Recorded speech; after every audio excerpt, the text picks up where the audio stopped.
Boa noite, boa noite. Tudo bem com vocês? Kelly, boa noite. Escritório de Psicologia, você eu ainda não conheço, tudo bem? Ana Cláudia, tudo bem com vocês? Ana Paula, tudo bom? Estão me escutando direitinho? Já me manda aqui um joinha se tiverem todo mundo escutando. Boa noite, Kelly, tudo bem? Tá me escutando? Se alguém puder me falar, por favor. Vamos lá, Flávia, Lídia, Patrícia, tudo bem? Vamos lá. Legal, Ana Cláudia deu um joinha, acho que o som tá legal. Boa noite, Lídia, tudo bem? Patrícia. Vamos esperar o pessoal entrar um pouquinho. A Flávia tá por aí. Vamos lá, Cássia. Que legal, que bom que tem tanta gente aí que quer saber sobre SAF. SAF é um tema que traz muita dúvida, né? O pessoal pergunta bastante, mas pouca gente para falar, para explicar, né? Então, acho que vai ser bem legal. Vamos lá. Tayla, tudo bem? Vamos dar só mais um minutinho aí para o pessoal entrar. Certo? Deixa eu só ir tomando uma aguinha enquanto isso. Estamos aqui hoje ó, com a nossa caneca oficial reumática das lives. Vamos lá, mais 30 segundinhos a gente já começa. Tudo bem? Boa noite, Cíntia. Tudo bem, Gilda? Vamos lá. Enquanto isso, vão me falando. Quem de vocês já conhece a SAF, sabe o que é a SAF? Me mandem aí um joinha. Quem já conhece, quem já sabe tudo sobre SAF. Para vocês até me ajudarem aqui nas explicações. Tudo bem? Então tá bom. Ninguém? Olha lá, a Kelly sabe o que é. Falando do TEP, nós vamos discutir bastante aqui. Então tá bom. Bom, vamos lá. Vamos começar, né, turma? Mais uma live de segunda-feira. Obrigado aí todo mundo que entrou. É um prazer de novo estar aqui com vocês, trazer um pouco mais sobre as doenças reumáticas, as doenças autoimunes, o mundo da reumatologia, né? E hoje nós vamos falar sobre a SAF, né? Não sei quantos de vocês conhecem a SAF, tem o diagnóstico de SAF, eu vi aqui que tem gente investigando SAF, ou tem algum familiar que tem esse diagnóstico, enfim, vamos conversar um pouquinho sobre a SAF, né? Primeira coisa, antes da gente explicar tudo, o que é SAF? O que quer dizer essa sigla SAF? Então, SAF é uma sigla que a gente usa para síndrome antifosfolípide, tá? Então, grave esse nome que depois eu vou explicar direitinho de onde que vem esse nome. Então, para a gente não ficar falando síndrome antifosfolípide o tempo todo, a gente vai falar SAF para abreviar, tá? Mas essa sigla SAF significa síndrome antifosfolípide, tá certo? E o que é a SAF? A SAF é mais uma das muitas doenças autoimunes que a gente sempre discute aqui, que a gente traz para vocês, né? E ela é uma síndrome, ou seja, uma doença marcada pela produção de anticorpos e esses anticorpos podem provocar tromboses, tá? Então, se eu tivesse que resumir a SAF em uma única linha, é uma doença autoimune onde a pessoa tem anticorpos que causam tromboses, tá? E depois nós vamos explicar direitinho de onde vem, o que isso acontece, o que isso pode provocar, mas é basicamente isso, uma doença autoimune com anticorpos que podem provocar tromboses, tá? E eu sempre gosto de trazer um pouco do histórico, da história das doenças, para mostrar para vocês que apesar das doenças serem conhecidas há muitos e muitos anos, por descrições, até descrições antigas lá no Egito, enfim, as doenças reumáticas mesmo, do jeito que elas são descritas, elas são muito recentes, né? Então foi só lá em 1950 que os médicos reumatologistas e outros médicos pesquisadores começaram a perceber que existiam esses anticorpos que poderiam causar tromboses, né? Então veja, só em 1950, principalmente nos pacientes com lúpus, né? Então os reumatologistas e outros pesquisadores começaram a investigar pacientes com lúpus que tinham trombose de repetição e começaram a suspeitar, a identificar alguns anticorpos que eles não entendiam muito bem quais eram e o que esses anticorpos faziam, e só lá em 1987 que o nome SAF, né, a doença SAF realmente foi descrita, foi oficializada, vamos dizer, né? Então, a SAF é uma doença muito, muito jovem, ela tem a mesma idade que eu, inclusive, né? Eu sou de 1987, vocês podem ver que eu sou muito jovem, né? E a SAF, ela tem a mesma idade que eu. Então veja que faz pouco tempo que nós temos essa doença oficializada, essa doença descrita mesmo como SAF. Ou seja, ela é muito, muito recente. E como tudo que é muito recente, a gente ainda está estudando, nós ainda estamos investigando, nós ainda estamos entendendo direito como é que tudo isso acontece, tá? Mas basicamente, como que acontece e por que acontece a SAF, né?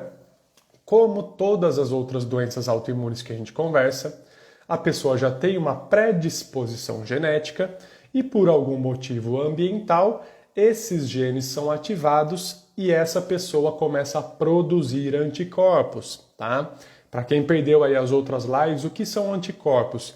Anticorpos nada mais são do que proteínas que as nossas células produzem e que ficam, né, nossas células de defesa, né, do nosso sistema imunológico, e essas proteínas produzidas pelas células do sistema imunológico ficam circulando no nosso sangue para fazer as diversas funções, tá? E nós temos anticorpos bons que nos protegem contra vírus, bactérias, que fazem todo esse processo de defesa do organismo, mas as pessoas que têm doenças autoimunes têm genes que, se ativados, provocam a produção, a fabricação de anticorpos que causam as doenças. E na SAF, esses anticorpos chamam justamente anticorpos antifosfolípides, tá? Por isso que se chama uma síndrome antifosfolípide, porque ela é marcada pela produção desse tipo de anticorpo, chamado de anticorpo antifosfolípide, tá certo? E de onde vem esse nome antifosfolípide? Então vamos, vocês que vêm aqui na live, vocês já sabem que o conteúdo é denso, a gente vai a fundo aqui nos temas, né? Então vamos voltar um pouquinho, tá?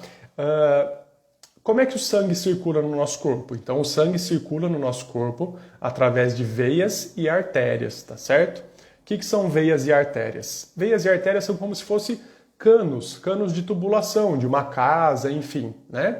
E você tem aqueles canos que saem do coração e levam o sangue, e você tem aqueles canos que voltam para o coração e trazem o sangue de volta, tá certo?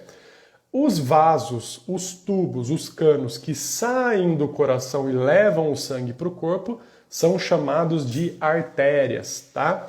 E aqueles vasos, aqueles canos que trazem o sangue de volta do corpo para o coração são chamados de veias, tá? Deu para entender? E por que eu estou explicando isso? Porque esses canos, né, essas artérias e essas veias são formados por células e todas as células do nosso corpo têm ali na sua superfície uma gordurinha, uma substância, uma estrutura chamada fosfolípide ou fosfolipídio, tá?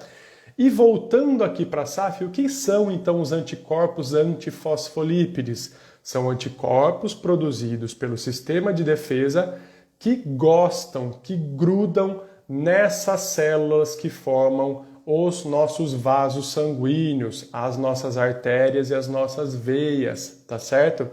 Por isso que se chama uma síndrome antifosfolípide, porque a pessoa produz anticorpos que grudam nos fosfolípides, que são componentes das células dos vasos sanguíneos, tá certo? Todo mundo acompanhando, né? E como que a SAF dá as manifestações, as tromboses? Então, imagine que você tem lá o anticorpo circulando no sangue, aí ele está olhando aquele monte de célula com aquelas coisas que ele gosta, chamado de fosfolípide, né? Aí chega uma hora que ele olha e fala assim, opa, vou grudar aqui. Aí o anticorpo vai lá, gruda nessa célula, né? Quando ele gruda nessa célula, ele machuca essa célula. E ao machucar essa célula do vaso sanguíneo, é liberada um monte de substância naquele local, e essas substâncias inflamatórias provocam uma trombose, favorecem a formação de um coágulo, tá? Então, de novo, o anticorpo está circulando, ele olha aquele fosfolípide que é um composto da célula do vaso sanguíneo, ele gruda nesse vaso sanguíneo, nessa célula, destrói essa célula e essa célula, ao ser destruída, ao ser morta, né, vamos dizer assim, libera várias substâncias que promovem a formação de um coágulo naquele local, tá certo? E isso é chamado de trombose, um coágulo dentro de um vaso sanguíneo. Isso é uma trombose, tá? E qual que é o problema da trombose, né? Por que a trombose pode ser tão perigosa? Ou por que ela dá os sintomas? Então lembra que eu falei que nós temos as artérias, que são os vasos sanguíneos que saem do coração e levam sangue para o corpo, e nós temos as veias, que trazem sangue do corpo de volta para o coração, tá certo? Se o coágulo, o trombo, a trombose forma na artéria, o sangue não vai conseguir sair do coração e chegar no restante do corpo, e por isso falta sangue em algumas partes do corpo. E se o contrário acontece, forma-se um coágulo na veia, o sangue não consegue retornar do corpo para o coração e ser novamente bombeado. Então ele vai ficar sendo acumulado, ele vai provocar inchaço, ele vai provocar dor e vários outros problemas, tá? Então é basicamente assim que acontece a SAF. Os anticorpos se ligam às células do vaso, destroem aquelas células, provocam a formação de um coágulo e esse coágulo é como se entupisse a tubulação do nosso corpo, não deixasse o sangue ou fluir para frente ou voltar para o coração, tá certo? Todo mundo acompanhando? Quem entendeu aqui me dá um monte de coraçãozinho, quero ver. Olá, a Luana falou, só te desejo paciência. Vamos lá, quem está entendendo aí me manda que está acompanhando, por favor. Então tá bom, deu para entender? Então é isso, é basicamente assim que funciona a SAF, tá certo? E vamos falar um pouco sobre os dados, né? Sobre os números da SAF, como é que acontece tudo isso.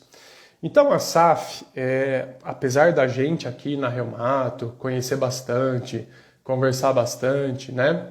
Por que estão falando da paciência? Tá tendo briga aqui nos nossos comentários? Então tá bom, vamos lá. Qualquer coisa que não estiver funcionando, vocês me avisam aqui, tá certo? Entendendo tudo, então tá bom. Achei que tava tendo briga aqui nos comentários de novo. Vamos lá. Bom, então vamos lá. É uma doença que a gente comenta muito por aqui, né? Na Reumato, os pacientes que têm doenças autoimunes conhecem, mas não é uma doença comum, é uma doença relativamente rara, né? E ela, ou por ser rara, ou porque a gente não tem esses dados, né? A gente não sabe exatamente quantas pessoas têm SAF no mundo, quantos % da população tem SAF no mundo, né? Nos Estados Unidos, a gente, que é o país aí que tem mais dados sobre todas essas doenças, a gente tem alguns números, né? Mas não tem um número exato, eu vou até trazer para vocês. Mas no Brasil isso é pior ainda. Então, assim, a gente não sabe exatamente quantas pessoas têm SAF, quantos são os casos de SAF por ano, a gente não sabe direitinho, tá? Mas eu vou trazer alguns dados aqui para vocês que eu acho que vai dar para ilustrar bem qual que é a importância dessa doença, né? Então, assim, nos Estados Unidos, que é uma população relativamente parecida com a nossa, nós sabemos que os anticorpos estão presentes em 5% da população. Ou seja, se você pegar todo mundo e fizer a dosagem dos anticorpos no sangue, 5% da população vai ter esse anticorpo positivo. Isso quer dizer que 5% tem a SAF? Não, e eu vou explicar mais para frente, tá? Mas os anticorpos estão presentes em 5% da população nos Estados Unidos, tá certo? No Brasil a gente não sabe exatamente, mas estima-se que é mais ou menos isso, que 5% da população tem o anticorpo positivo no sangue, tá? E assim, eu não sei desses 5% quantos que realmente têm a SAF, têm a síndrome, e lá quando eu for falar de diagnóstico, vou explicar direitinho o porquê dessa confusão, tá?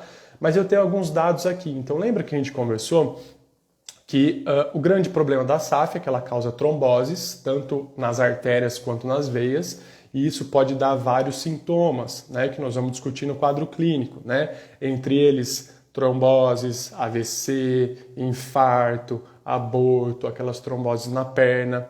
E aí eu tenho um dado aqui que é interessante. Então, de todas as mulheres nos Estados Unidos que têm aborto, 9% pode ter SAF, ou seja, tem esses anticorpos. Então veja que quase 10% de todos os abortos é provocado por esses anticorpos, tá?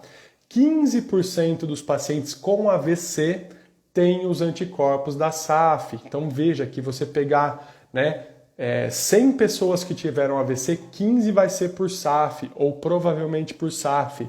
10% dos pacientes com infarto, tá? E 10% dos pacientes que têm trombose nas pernas, né, que a gente chama de trombose venosa profunda. Então veja que apesar de ser uma doença que a gente não sabe muito bem os dados, que é considerado como uma doença rara, mas se você for pegar 15% das pessoas que têm AVC, pode ter SAF. Então isso é um número muito importante, muito importante. E por isso que é muito interessante e é muito... que faz parte aqui do nosso trabalho levar para vocês isso, porque eu garanto que tem muita gente por aí que teve trombose, que teve infarto, que tem AVC e nem imagina que tem SAF e nem imagine que existe como tratar essa doença e prevenir outros eventos, tá? Então veja a importância desses números, né?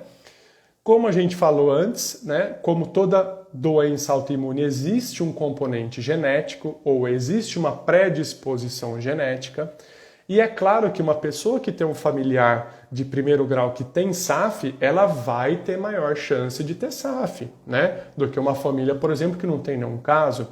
Então os dados falam que se você tem uma família com um parente de primeiro grau que tem SAF, a chance de uma outra pessoa ter também é de 30%. Então é uma chance bastante grande, tá? Até maior do que as outras doenças autoimunes se a gente for comparar, tá certo? E os estudos mostram que o predomínio da SAF é no sexo feminino. Mas aí a gente talvez tenha uma confusão de dados, por quê? E isso eu vou explicar até mais para frente um pouquinho, mas muitos pacientes que têm SAF também têm lúpus. E como vocês que me acompanham aqui, que sabem tudo sobre as doenças autoimunes, vocês sabem que, né, a frequência do lúpus é muito maior em pacientes mulheres. Consequentemente, a SAF a gente identifica mais nas pacientes mulheres, mas talvez aí tenha esse viés, né, essa confusão por conta do lúpus ser mais comum em mulheres. Então, na verdade, a gente não sabe exatamente se a SAF é mais comum em homens ou em mulheres, mas a gente acaba identificando mais em mulheres por estar muito associada ao lúpus, tá certo? Todo mundo entendendo? Todo mundo entendendo que agora nós vamos entrar numa salada numa sopa de letrinhas aqui, misturando com lúpus. Olha lá. Adri Caldas, é isso? Falou que está acompanhando. A Rafa está por aí também. Estou quase formado em reumato. Pois é, essa aqui é a intenção, Lari. Nós vamos deixar vocês sabendo tudo de doenças autoimunes. E aí, antes da gente entrar no quadro clínico, antes da gente entrar no diagnóstico, eu quero conversar uma coisa importante que é nomenclatura, né? Por quê? Quando a gente fala de SAF, fala, eu tenho SAF, eu tenho lúpus, eu tenho Sjögren, parará. Então vamos tentar destrinchar um pouco isso aqui e explicar direitinho os nomes. Oi Marilda, tudo bom? E explicar direitinho os nomes aqui. Então a primeira coisa que eu preciso ensinar a vocês, que vocês precisam entender. Existe dois tipos de SAF que a gente fala. A SAF primária e a SAF secundária, tá? Então, presta atenção aqui. Existe a SAF primária e a SAF secundária, tá certo? O que é a SAF primária? A SAF primária é aquele paciente que só tem SAF. Só tem SAF. Só tem os anticorpos da SAF, só teve trombose ou problemas na gestação, então ela só tem a SAF. E existe a SAF secundária, que é aquela SAF, né, que é aquele paciente que já tem uma doença autoimune e também desenvolve a SAF, e também tem SAF. Por exemplo, um paciente que já tem lúpus e desenvolve a SAF.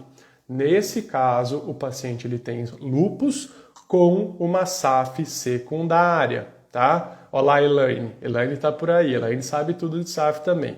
Então, SAF primária é aquela pessoa que tem só SAF, e a SAF secundária é aquela pessoa que tem outra doença autoimune, na maioria das vezes lúpus, e desenvolve também a SAF, tá? Então esse é o primeiro conceito.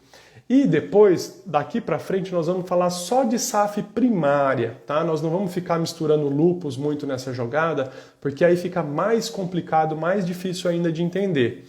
Mas só para dar uma pincelada nessa história do lúpus, então, a associação mais comum de SAF com outra doença autoimune é justamente o lúpus, tá? A gente sabe que 50% dos pacientes com lúpus têm os anticorpos da SAF circulantes. Isso não quer dizer que eles tenham a doença, mas eles têm os anticorpos. Tanto é que esses anticorpos eles entram nos critérios de diagnóstico do lúpus, tá? E em torno de 35% dos pacientes com lúpus desenvolve também a SAF, chamada de SAF secundária. Então, 35% dos pacientes com lúpus também terá SAF, também terá tromboses, também terá problemas na gestação, tá certo? E é isso que eu queria falar sobre SAF secundária, porque eu não quero ficar abordando mais o lúpus aqui nessa live, senão fica muita coisa, muito complexo, muita informação, tá? Então, a partir de agora, nós vamos falar só da SAF primária, ou seja, aquele paciente que tem só SAF. Claro que isso serve, na maioria das coisas, para quem tem lúpus, para quem tem uma SAF secundária, né? Mas é só para a gente não ficar misturando muito o nome das doenças e não confundir mais ainda a cabeça, porque eu sei que chega uma hora que embaralha, é muito nome, é muita letra, é muito número, tá? Então, 35% das pessoas que têm lúpus também terá SAF, mas nós vamos focar um pouquinho aqui nas manifestações, no diagnóstico da SAF propriamente dita, tá bom? Então tá, deu para entender? Então SAF primária, SAF secundária geralmente relacionado ao lúpus, né? E aqui eu quero fazer uma nova divisão, e essa divisão que eu vou fazer, esses nomes que eu vou dar agora, eles não existem, tá? Eu que vou inventar isso para ficar mais fácil de entender, tá certo? Então, a SAF, como várias outras doenças autoimunes, ela pode ter vários tipos de sintomas, várias manifestações diferentes, né? Vários quadros clínicos diferentes. Então, eu quero dividir aqui, e, de novo, isso não existe esse nome. Eu que estou inventando esse nome para facilitar para entender. Eu vou dividir aqui em SAF tradicional, vamos chamar de SAF tradicional, ou seja, aquela relacionada a tromboses, né, das artérias, das veias, que nós vamos explicar, e a SAF na gestação, ou SAF gestacional, tá? Então vamos fazer essa divisão, que ela não existe, mas é só para ficar algo mais didático, tá bom? E vamos começar descrevendo quais são os sintomas, qual que é o quadro clínico da SAF tradicional, que eu estou inventando aqui por um motivo de didática. Então, como a gente falou, a SAF tradicional é aquele paciente que tem trombose, que tem um coágulo dentro do vaso sanguíneo, tá? E esse coágulo, como a gente falou lá no começo da live, pode acontecer na artéria, que é aquele vaso sanguíneo que leva o sangue do coração para o corpo, né? Ou ele pode acontecer na veia, que é aquele vaso sanguíneo que traz o sangue do corpo de volta para o coração. A trombose, ou coágulo na veia, que é esse vaso sanguíneo que traz o sangue do corpo para o coração, é a mais comum de todas, tá? E quando a gente fala em tromboses na veia, a mais comum é a que a gente chama de trombose venosa profunda. Então vamos lá, trombose, que é o coágulo, venosa na veia e profunda. Por quê? Porque nós temos veias mais profundas e nós temos veias mais superficiais, que são essas que a gente vê embaixo da pele e tal. E a trombose venosa profunda mais comum é aquela na perna, aquela que todo mundo conhece, todo mundo sabe, todo mundo fica preocupado quando a perna fica inchada, dolorida. Então essa é a manifestação que mais acontece nesses pacientes que têm SAF ditas tradicional, né? Acontece em mais ou menos 30% dos pacientes também. E como é que é o quadro clínico? O que uma pessoa que tem trombose venosa profunda na perna vai sentir? Então, de repente, uma das pernas dessa pessoa começa a ficar muito inchada, tá? Desproporcional ao outro lado. Então a pessoa olha, uma perna tá fininha, tá murchinha e a outra começa a inchar, inchar, inchar, inchar. Além de ficar inchada, ela fica muito vermelha, muito dolorida. E quando você palpa a panturrilha tá dura, a panturrilha tá grossa, né? Esse é o quadro clínico típico de quem teve uma trombose ou está tendo uma trombose na perna, tá certo? Então, por isso que sempre que chega um paciente que tem um risco de trombose, que tem SAF com a perna, uma perna inchada, dolorida, vermelha, a primeira suspeita é de trombose. Esse paciente tem que imediatamente fazer um ultrassom e, se confirmado, ser iniciado ou alterado o tratamento, tá? Então a trombose na veia da perna é o mais comum de quem tem essa SAF tradicional, tá? Além disso, existem outras veias do nosso corpo, além da perna, que podem sofrer trombose, que podem sofrer esses coágulos, tá? E uma outra muito conhecida é quando esse trombo, esse coágulo que se formou na perna, ele se solta, vai subindo pela circulação e chega até o pulmão, tá? E quando esse coágulo chega no pulmão, ele é chamado de embolia pulmonar, tá? Ou TEP, que eu já vi algumas pessoas aqui falando TEP, né? O que significa TEP? Tromboembolismo pulmonar, que é justamente quando esse coágulo se solta da perna e vai parar lá no pulmão. Isso pode causar falta de ar, isso pode causar parada cardíaca, isso pode causar arritmias, isso pode causar problemas muito sérios, mas também é um tipo de coágulo que começa nas veias e depois vai parar no pulmão, tá? Não é tão comum, mas é uma grande complicação de quem tem SAF, tá certo? E, por fim, pode acontecer a trombose, pode acontecer o coágulo nas artérias, que são os vasos sanguíneos que saem do coração e vão para o cérebro e vão para o próprio coração, né? E quando acontece um coágulo no vaso que leva o coração, que leva o sangue para o cérebro, o que esse paciente vai ter? Um AVC. Ou seja, formou um coágulo nesse vaso que leva o sangue para o cérebro, o sangue não chegou mais no cérebro e isso se chama AVC, ou derrame, como, né, é conhecido popularmente. Então a SAF pode sim dar AVC, pode sim dar derrame cerebral, tá certo? E quando esse coágulo, esse trombo, essa trombose acontece nas veias, nas artériazinhas do coração, isso faz o quê? Um infarto. Então, quando forma um coágulo no coração e o sangue não consegue chegar no coração, isso se chama de infarto. Então, veja que a SAF também pode causar AVC e também pode causar infarto por formar coágulos nesses vasos que levam o sangue para esses órgãos, tá? E isso, teoricamente, pode acontecer em todos os órgãos do corpo. Então, todo lugar que tem uma artéria levando sangue para o intestino, para o rim, para várias partes do corpo, pode formar um coágulo ali e causar uma isquemia, ou seja, parte daquele órgão acaba morrendo, acaba sofrendo pela falta de sangue, tá certo? Todo mundo acompanhando? Não é para deixar ninguém com medo, eu sempre gosto de trazer assim quais seriam os casos mais dramáticos, as maiores complicações, justamente para alertar e para ensinar para vocês, tá? Mas não é para deixar ninguém com medo por aqui. E na dita SAF tradicional, que é o que a gente está conversando, também existem outras manifestações que não estão ligadas diretamente às tromboses, tá? Então nós temos outras manifestações que a gente chama de manifestações não critério, ou seja, manifestações não ligadas à trombose diretamente, ao coágulo diretamente, tá? E quais são as mais comuns? Primeiro, a artrite, como todas ou quase todas as doenças autoimunes, né? Então, pacientes que têm SAF dita tradicional podem sim ter inflamação nas juntas, dor nas juntas, inchaço nas juntas. Não é aquela super artrite, aquela super inflamação igual a outras doenças, como artrite reumatoide, até como lúpus, mas isso pode acontecer, tá?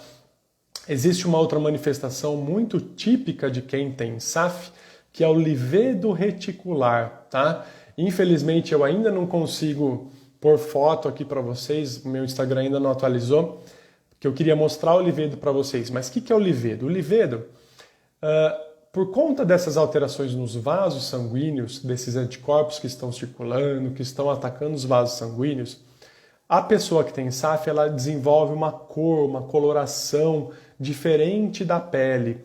Então, principalmente naquelas pessoas mais branquinhas, a gente consegue ver como se fosse um rendilhado na pele. Sabe aquelas manchinhas vermelhinhas que parece uma renda, um rendilhado na pele? Desculpa, isso a gente chama de livedo reticular, tá?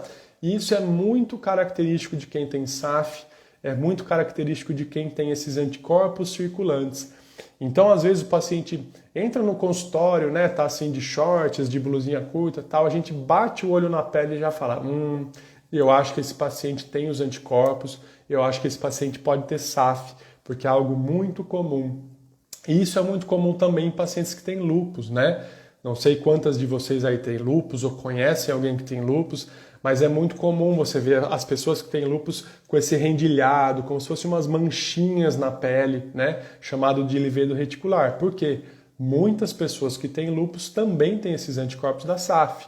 E aí desenvolve essas manchinhas, essa característica da pele chamada de livedo reticular, tá? Isso não traz tanto problema, a gente não trata isso diretamente, mas isso é um sinal indireto de que a pessoa pode ter esses anticorpos e pode ter a SAF, tá bom? Além disso, a SAF pode causar queda de plaquetas, igual no lúpus, igual no Sjögren. Então, alguns pacientes com SAF têm plaquetas mais baixas. Essas plaquetas baixas não costumam cair tanto igual no lúpus, por exemplo, que pode chegar em 10 mil, 5 mil, 1000 plaquetas, tá? Geralmente não é assim, é uma queda mais leve, até 80 mil, 90 mil, né? Mas é uma das características também de quem tem SAF, tá certo? Pacientes com SAF também podem ter outros problemas cardíacos, além da embolia pulmonar, além do infarto que eu falei. Por quê?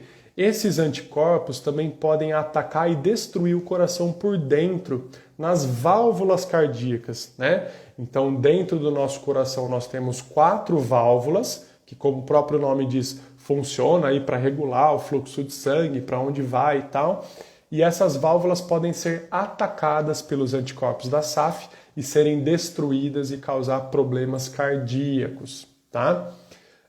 E mais 2 coisas aqui que eu quero falar, antes que vocês comecem a fugir da live com medo de SAF, desse monte de coisa grave que eu estou falando, né?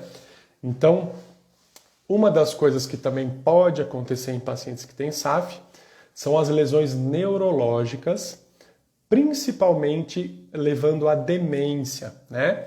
Então, o AVC, nós já explicamos que pode, né? Essa pessoa pode ter AVC, pode ter múltiplos AVCs, e isso pode causar demência depois de muitos anos.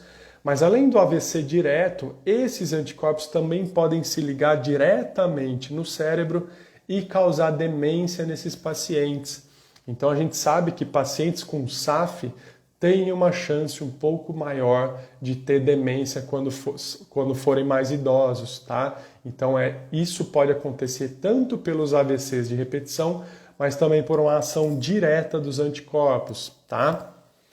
E por fim, a SAF também pode causar problemas nos rins, né?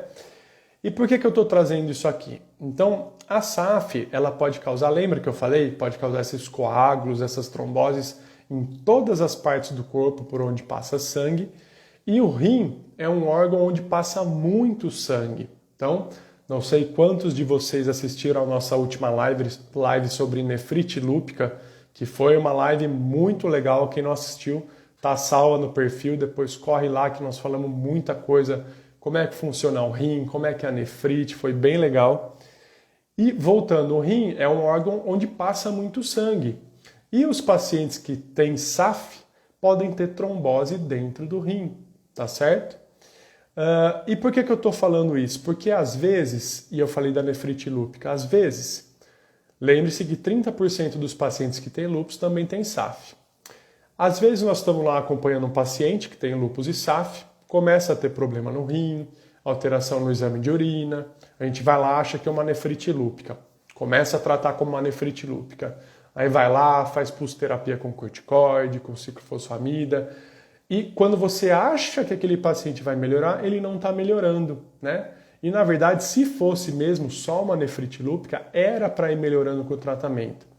Esse paciente, às vezes, não está fazendo só uma nefrite lúpica, mas está tendo também tromboses dentro do rim. E aí é muito importante a gente identificar isso, porque além de tratar a nefrite lúpica, nós também temos que tratar a SAF nesse paciente. Então a SAF pode sim causar trombose no rim, causar até perda da função do rim, né? E a gente tem que ficar muito ligado nesse tipo de paciente, principalmente naquele que tem lúpus também, tá certo? Deu para entender? Então lá, tenho medo de desenvolver demência. Por que isso pode ocorrer? Justamente pelo que eu falei. Ou a paciente teve muitos AVCs e acabou ficando com uma sequela, ou os anticorpos atacaram diretamente o cérebro dessa pessoa e aí causou a demência quando, depois de muitos e muitos anos que esse processo foi acontecendo, tá bom? Bom, passamos à parte mais pesada, né? Mais preocupante aí da SAF. E agora eu quero falar de uma parte que é mais leve, é relativamente mais tranquila e é o que traz mais dúvida, é o que causa mais dúvida para vocês, é o tema que eu recebo mais perguntas, é o que causa mais preocupação nas mulheres. Que é agora a segunda parte que eu queria falar, daquele nome fictício, né, entre SAF tradicional e gestacional. Então agora nós vamos falar sobre a SAF gestacional, ou seja, a SAF que acontece durante a gestação ou que provoca problemas na gestação, tá? Olá, tô com o alargamento das culturas silvianas. Essa live não é moleza não, aqui é para quem quer estudar. Vamos lá. Então vamos lá, SAF na gestação. Então, de um lado a SAF tradicional, que são as tromboses, de outro problemas na gestação, tá? E quais problemas são esses? Vamos começar assim, pensando sempre do início para o final da gestação, para a gente seguir uma ordem cronológica, né? Então, primeiro problema, e que é um dos mais frequentes e os maiores motivos de chegar no reumatologista e investigar se tem SAF são os abortos, né? Mais especificamente os abortos de repetição, tá? Então, muitas vezes as mulheres têm 2, 3, 4, 5 abortos em seguida e aí chegam para a gente investigar se ela não tem SAF e muitas vezes essa mulher tem sim SAF. Por quê? A SAF pode provocar tromboses, coágulos na placenta e isso prejudica o desenvolvimento do feto, do bebê e acaba resultando em um aborto, tá? Então imagine, entenda que a placenta nada mais é do que um emaranhado de vasos sanguíneos da mãe que se liga ao emaranhado de vasos sanguíneos do feto, do bebê, tá? E nesses vasos sanguíneos pode acontecer trombose. Se acontece trombose aqui, o sangue da mãe não consegue chegar no feto, o feto sofre e acaba tendo um aborto, tá? E é muito comum nas mulheres que têm SAF de terem vários e vários abortos consecutivos, ou seja, essa mulher não consegue engravidar, essa mulher engravida e ali com 8, 10, 12 semanas ela perde o bebê, né? Isso é algo muito comum e bem típico da SAF, né? Além dos abortos, então, seguindo aquelas mulheres que conseguem levar a gestação adiante, muitas delas começam a ter pressão alta na gestação, começam a ter o que a gente chama de pré-eclâmpsia e eclâmpsia, né? Quando essa mulher começa a ter problemas no rim, começa a subir a pressão, pode ter crises convulsivas, isso a gente chama de eclâmpsia, né? Justamente por essas tromboses na placenta. Essas pacientes podem ter partos prematuros, justamente porque essa placenta morreu antes do tempo, então a criança precisa nascer.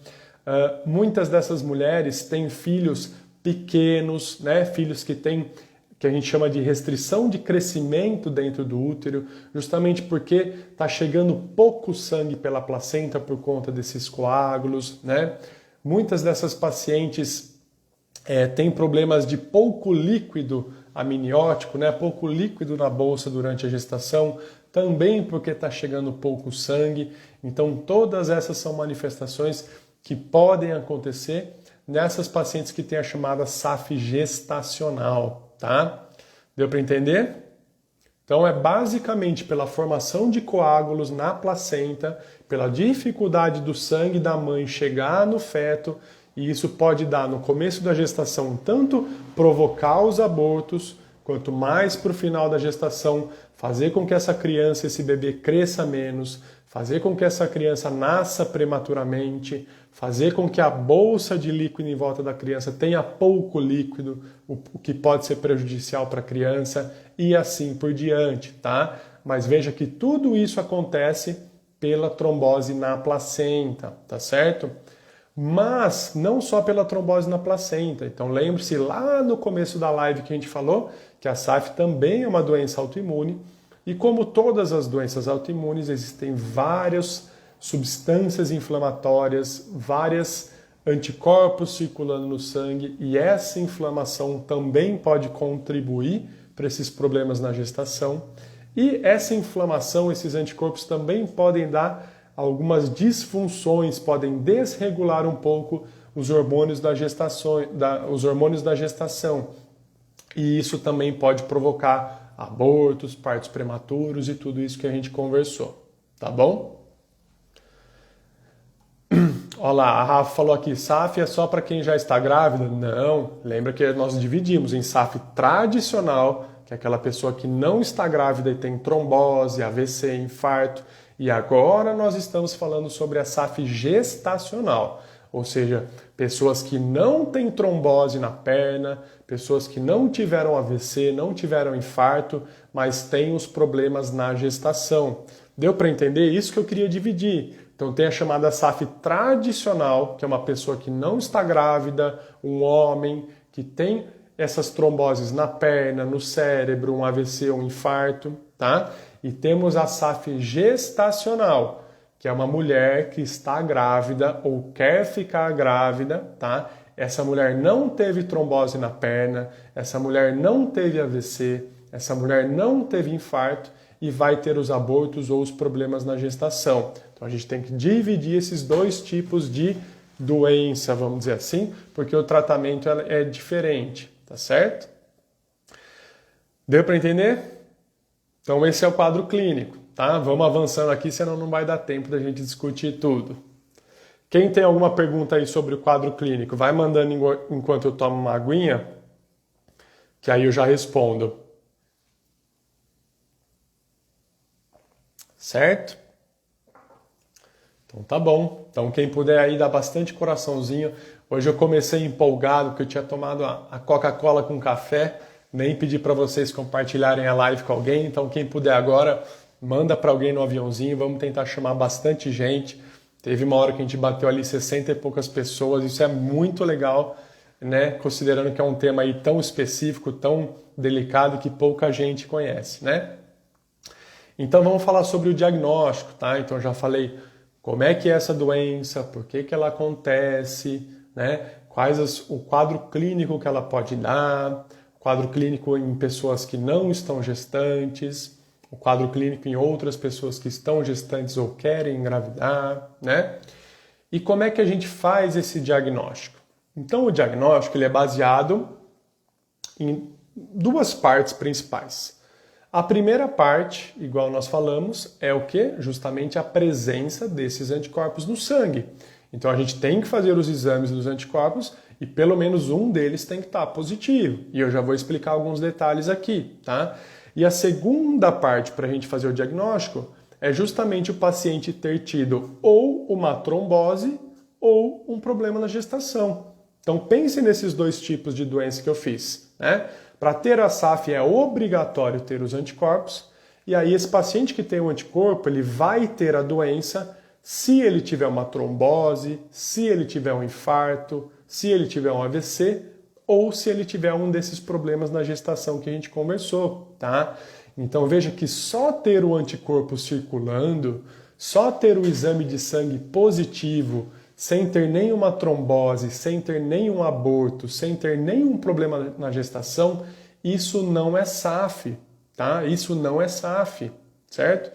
Significa que essa pessoa tem os anticorpos circulantes. Pode ser que um dia ela vai ter SAF? Pode ser. Mas enquanto ela não teve uma trombose, enquanto ela não teve algum problema na gestação, a gente não pode falar que essa pessoa tem SAF.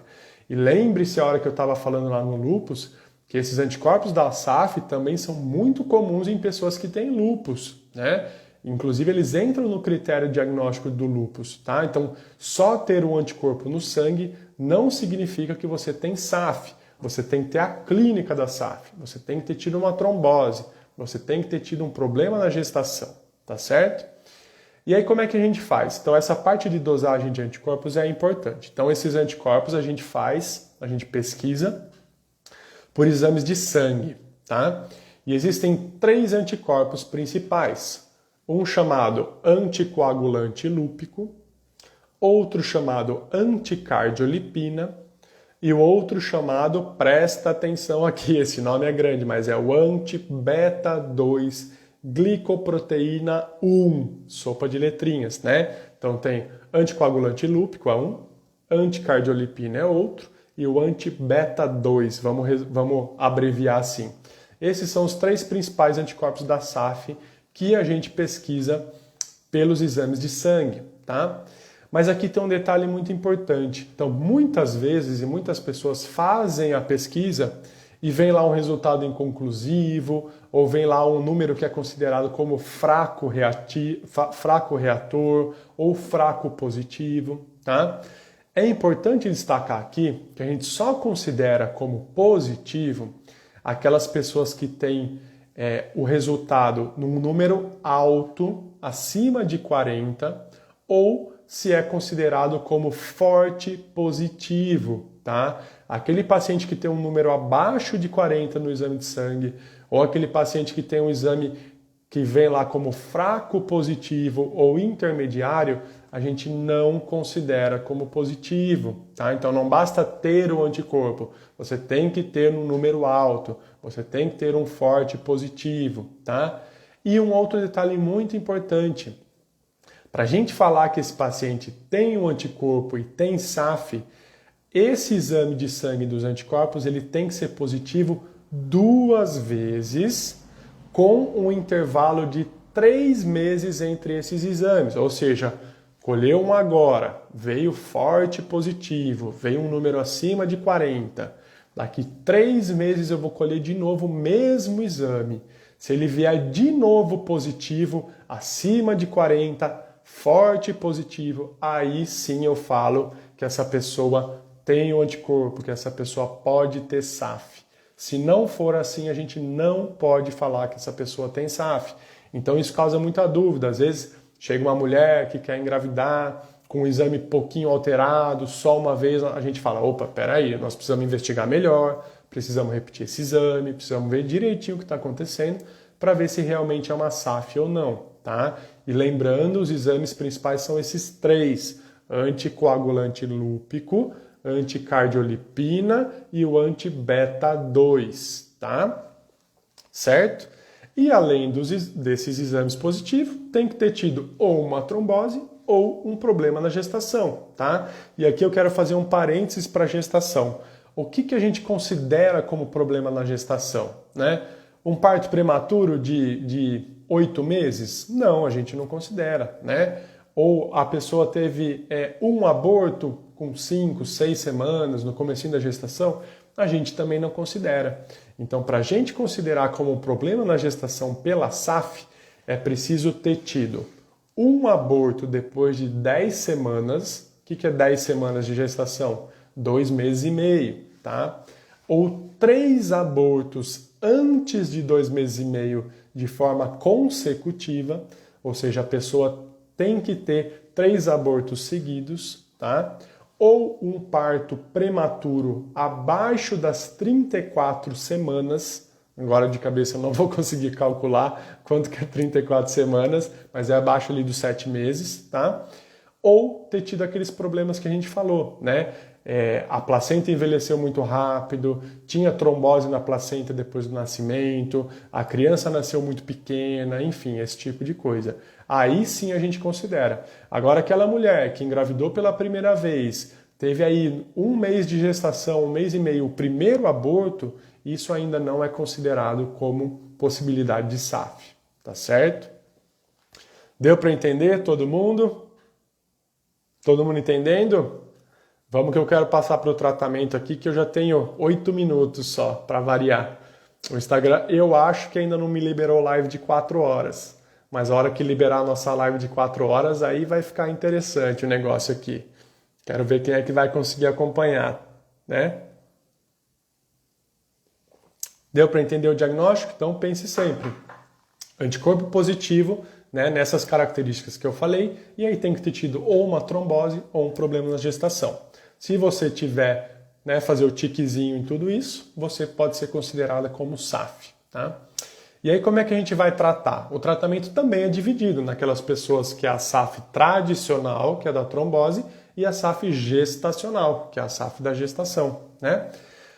Nos pacientes que têm SAF tradicional, o que a gente tem que fazer? Dar um anticoagulante, ou seja, um medicamento que vai impedir que esses coágulos se formem, provocando todos aqueles problemas que a gente conversou, tá?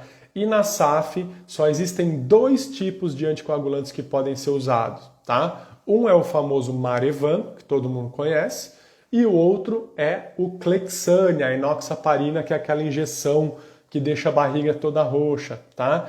Então, pacientes que têm SAF mesmo, SAF tradicional, só esses 2 tipos de anticoagulante que estão indicados e que funcionam, tá? Porque nós precisamos afinar esse sangue, entre aspas, e impedir que essas tromboses, esses coágulos aconteçam, tá? E por quanto tempo tem que usar isso? Para sempre, tá? É uma doença autoimune, ela é crônica, a gente não consegue curar, ou seja, essa pessoa tem os anticorpos circulando para sempre, então para sempre ela vai estar sob risco de ter uma trombose, tá? Então tem que usar o Marevan, tem que usar o Clexane para o resto da vida, tá? E o Marevan é aquele medicamento chato que tem que tomar, tem que ficar fazendo exame de sangue toda hora para ver se o sangue está muito fino ou muito grosso, tem que ficar ajustando a dose.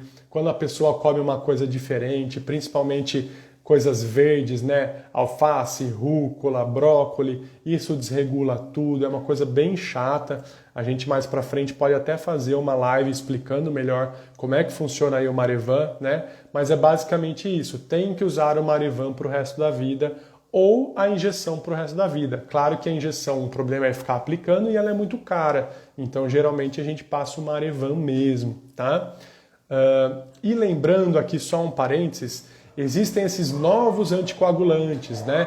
Que é o Xarelto, Pradaxa e tal, que o paciente pode tomar só uma vez por dia, não precisa ficar fazendo exame de sangue. Mas esses novos anticoagulantes, por exemplo, o Xarelto, né? Que é a rivaroxabana, não estão indicados para pacientes com SAF. Inclusive existem estudos muito bons, recentes, falando que pacientes com SAF que usaram esses novos anticoagulantes tiveram mais trombose, tiveram mais infarto, tiveram mais problemas do que aqueles que estavam usando o Marevan, por mais difícil que seja usar o Marevan. Então esses novos anticoagulantes não estão indicados para paciente que tem SAF, tá? Guarda isso, SAF é igual a Marevan, os outros não funcionam, tá? E mudando aqui de assunto, né, para o outro lado, que é a SAF gestacional, como é que a gente trata uma SAF gestacional? Ou, na verdade, como é que a gente faz para prevenir os problemas na gestação? Então, as mulheres que têm SAF gestacional e que não estão grávidas, teoricamente não precisam fazer nenhum tipo de tratamento, tá? Ou quando tiveram, né, tem anticorpos muito positivos, ou quando tem um alto risco de trombose, às vezes a gente deixa só o AS preventivo para essas mulheres. Mas se essas mulheres não estiverem grávidas ou não quiserem engravidar, a gente geralmente não precisa deixar nenhum tratamento, tá? Lembre-se que essas são mulheres que nunca tiveram tromboses, nunca tiveram AVCs, foram só problemas na gestação, tá? E então, quando essa mulher quer engravidar ou quando ela engravida, aí sim a gente faz o tratamento. E o tratamento é baseado também em AS e a enoxaparina, que é o Clexane, a injeção de anticoagulante, durante toda a gestação. No finalzinho da gestação, a gente suspende o AS, lá por volta das 36 semanas, e a injeçãozinha de Clexane deve ser usada até 1 mês e meio depois do parto, justamente porque pós-parto essa mulher tem um risco maior de trombose e um risco maior de ter problemas relacionados à SAF. Então, durante a gestação inteira, a AS e a enoxaparina, que é a injeção de anticoagulante. No final da gestação, tira o AS e mantém a injeção até 1 mês e meio depois do parto, tá certo? Isso de forma bem resumida, porque eu sempre falo, eu não estou aqui para ensinar qual remédio, por quanto tempo, qual é a dose. Eu quero mais explicar sobre as doenças. Quem tem que saber do tratamento é o seu médico, é o seu reumatologista, não é você, tá? Saber dose de remédio, esse tipo de coisa, tá certo? Olha lá, a Elaine tá dando risada, tá nessa, tá quase, tá acabando. Certo? Então aqui eu queria deixar uma mensagem final, eu tenho 2 minutinhos para terminar, tá? Qual que é a minha mensagem final? Então a SAF é uma doença que pode ser muito grave, como vocês viram. Tem muitas e muitas pessoas que passam a vida tendo esses problemas e nunca descobrem que tem SAF. Então, se você já teve um problema desse, se você conhece alguém que teve um problema, um infarto, um AVC, uma trombose sem muita explicação, vale a pena passar com o reumatologista para investigar, tá? E aqui o que mais causa dúvida e o que vocês mais querem saber é o seguinte: pacientes que têm SAF gestacional ou SAF tradicional e querem engravidar, é possível sim. É possível engravidar, é possível ter uma gestação saudável. A Elaine, não sei nem, né, desculpa falar, mas que é uma paciente que eu acompanho ela está super bem, né? Desculpa te falar, Elaine, né, de falar isso aqui, mas é possível sim ter uma gestação saudável, é possível sim ter uma gestação, minimizar o máximo possível de risco durante a gestação. Basta ter um reumatologista e um bom obstetra, né, experiente nesse tipo de assunto, te acompanhando antes, durante e depois da gestação, tá? Então, se você tem SAF, você quer engravidar, você tem esse sonho de ser mãe, é possível sim, tá bom? Então, converse com o seu reumato, ache um bom obstetra e dá pra gente ir acompanhando, fazendo esse segmento e minimizar ao máximo os riscos de ter um problema durante a gestação, tá bom? Então, era isso que eu queria falar para vocês sobre SAF. Preciso terminar aqui para deixar a live vai ficar salva, né? Depois quem puder a live salva, compartilhar com alguém, manda por aviãozinho para alguém que precisa ver, né? Que não conhece a SAF, que ainda tem dúvida. E semana que vem vamos fazer, eu acho, uma live tira dúvidas, tá bom? Então, acho que semana que vem vamos ficar com live tirar dúvidas aí, que eu estou recebendo bastante dúvida no direct, tá? Então, todo mundo aí, boa noite, obrigado por ter participado e até segunda que vem.